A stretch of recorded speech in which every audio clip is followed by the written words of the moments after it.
وأقول قال الله جل جلاله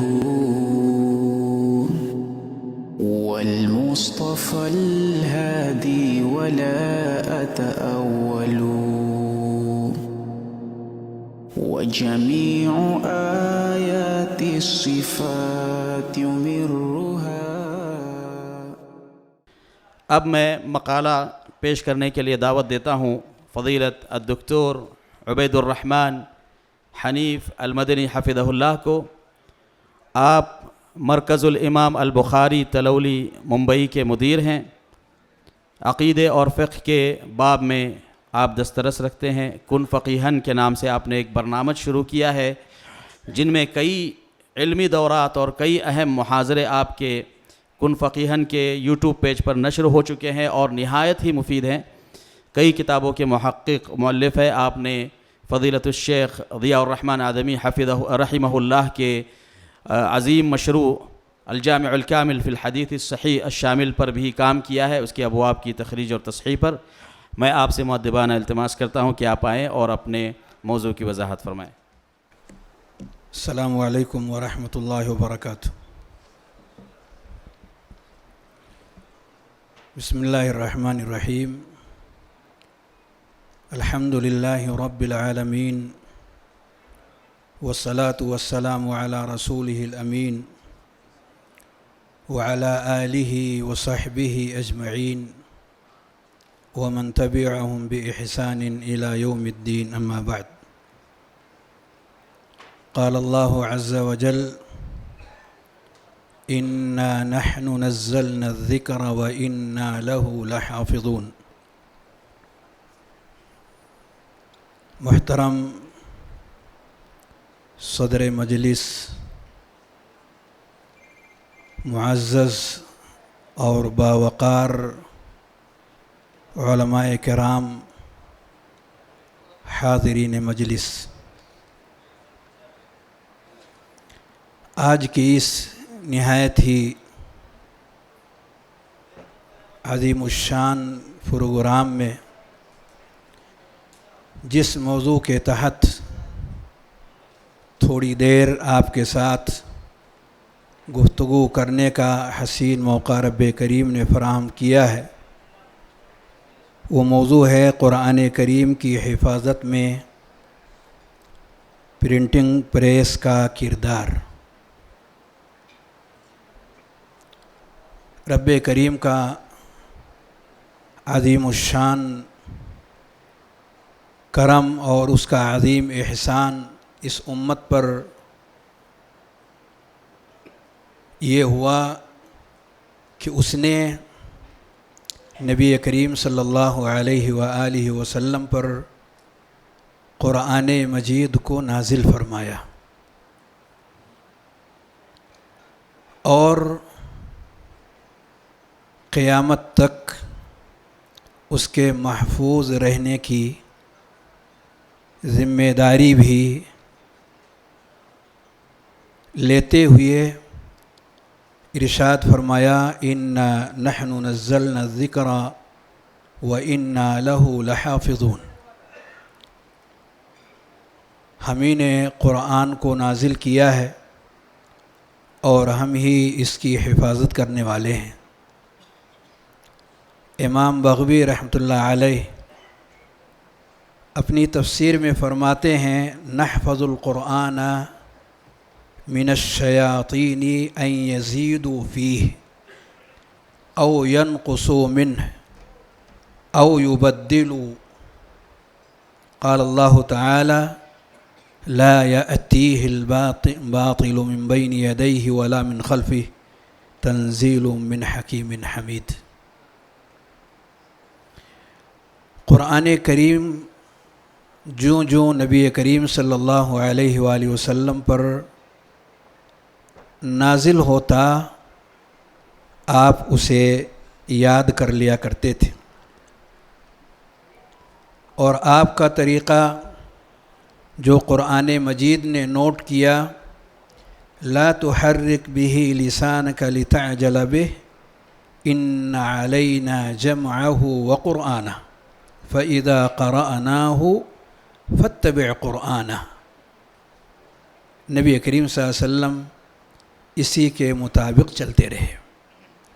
جو چیزیں بھی آپ ضبط کر لیتے، کتاب وحی کو بلا کر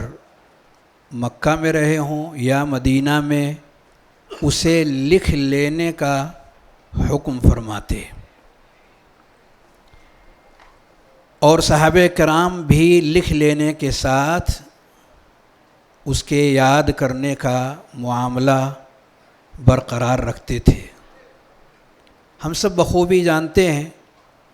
کہ حفظ قرآن کے دو عظیم شاہراہ ہیں، ایک ہے ضبط صدر اور دوسرا ہے ضبط کتاب۔ دونوں پر زمانے وحی سے یہ سلسلہ جاری اور ساری رہا، اس پر عمل ہوتا رہا، اسے مسلسل لکھا بھی جاتا گیا اور اسے ضبط صدر کی شکل میں اپناتے ہوئے محفوظ کیا گیا۔ صحابہ کرام کے بارے میں ایک مشہور روایت ہے، براء ابن عازب رضی اللہ تعالیٰ عنہ فرماتے ہیں کننا غلمانا حزاورا مع رسول اللہ صلی اللہ علیہ وسلم فتعلمنا الایمان قبل ان نتعلم القرآن ثم تعلمنا القرآن فازددنا به ایمانا۔ اس سے پتہ چلا کہ صحابہ کرام قرآن مجید کو پورے طور پر ضبط کرنے کی کوشش کرتے تھے۔ ابو سعید خدری رضی اللہ تعالیٰ عنہ کی مشہور روایت صحیح مسلم میں لا تكتبوا عني ومن كتب عني غير القرآن فليمحه وحدثوا عني ولا حرج۔ اس سے معلوم ہوتا ہے کہ قرآن مجید کے لکھنے کا خاص اہتمام نبی کریم صلی اللہ علیہ وسلم کے زمانے میں موجود تھا۔ نبی کریم صلی اللہ علیہ وسلم کی وفات کے بعد، اور یہ بھی معلوم ہے تفصیلی روایات کو سامنے رکھنے کے بعد، کہ اس زمانے میں میسر لکھنے کے جو ادوات اور آلات تھے ان کا بھرپور استعمال کیا گیا، خواہ وہ کھجور کے چھلکے ہوں، خواہ وہ چمڑے ہوں، خواہ وہ کاغذات ہوں،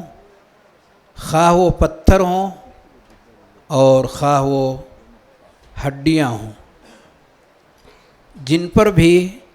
لکھا جا سکتا تھا، نقش کیا جا سکتا تھا، اس کا بھرپور اہتمام کیا گیا۔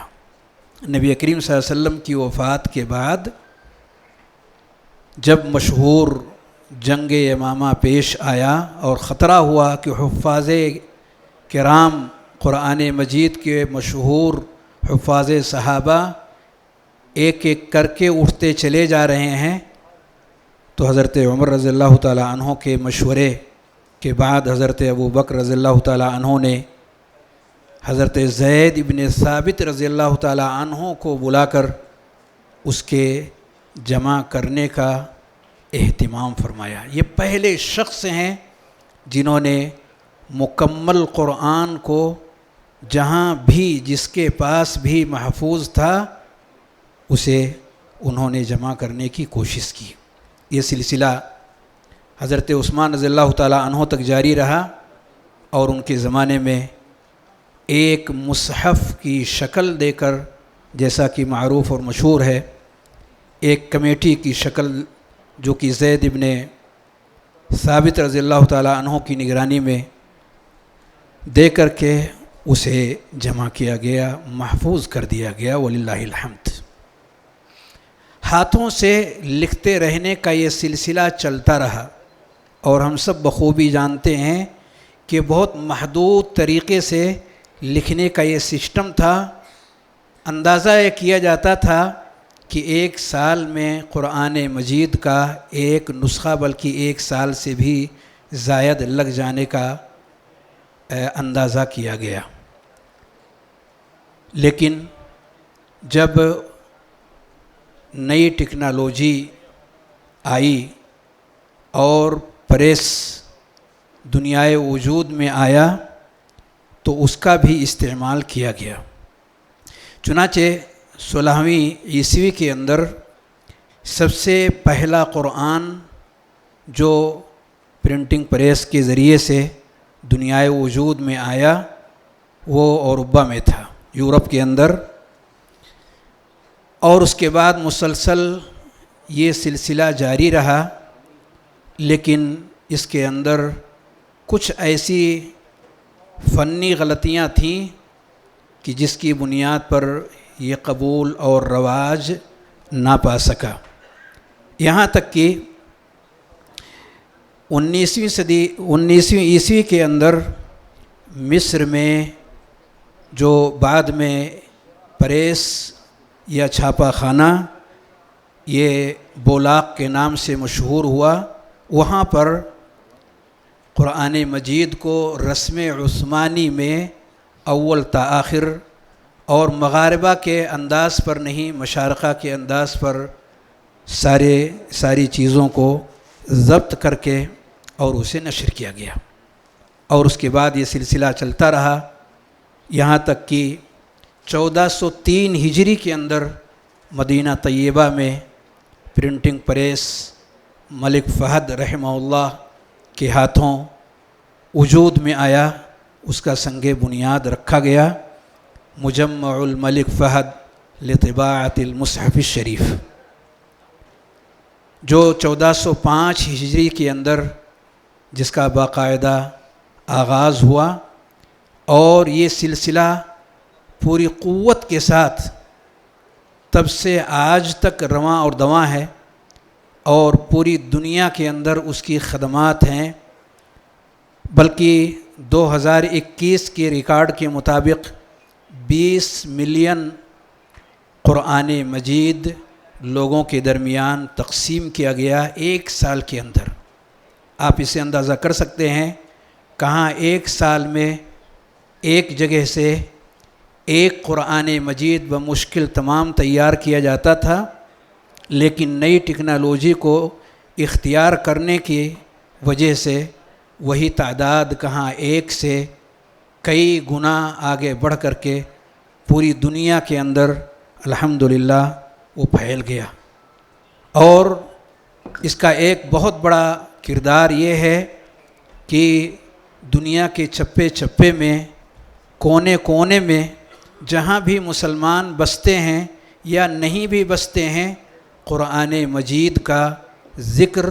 قرآن مجید کا نسخہ، قرآن مجید سے متعلق خدمات اس مجمع نے الحمدللہ مختلف شکلوں میں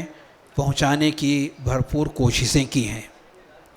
اور اکیلے یہ مجمع نہیں بلکہ اس کے علاوہ بھی بہت سارے مجمعات ہیں جو انہی کے انداز پر چلنے کی کوشش کیے ہیں،